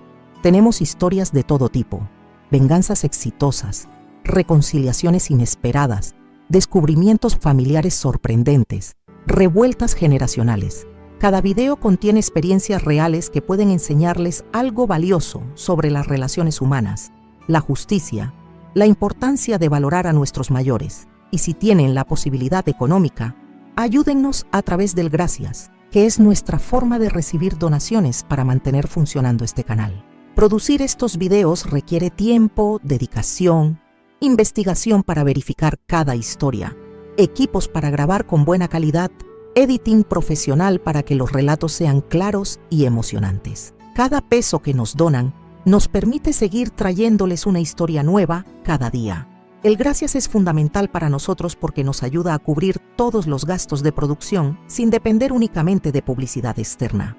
Queremos mantener la independencia para elegir las historias más impactantes, las más educativas, las que realmente pueden hacer una diferencia en la vida de nuestros espectadores. Sus contribuciones, por pequeñas que sean, nos permiten dedicar el tiempo necesario para investigar bien cada caso, entrevistar detalladamente a cada protagonista, verificar la veracidad de cada relato. Muchísimas gracias por haberme acompañado hasta el final de esta historia que marcó mi vida para siempre. Espero que mi experiencia les haya enseñado algo valioso sobre la importancia de defenderse, sobre el valor de la dignidad personal, sobre la necesidad de no tolerar abusos de ningún tipo, vengan de donde vengan. Nos vemos en el próximo video del canal Abuela Recordó con otra historia real que los va a emocionar y tal vez a inspirar.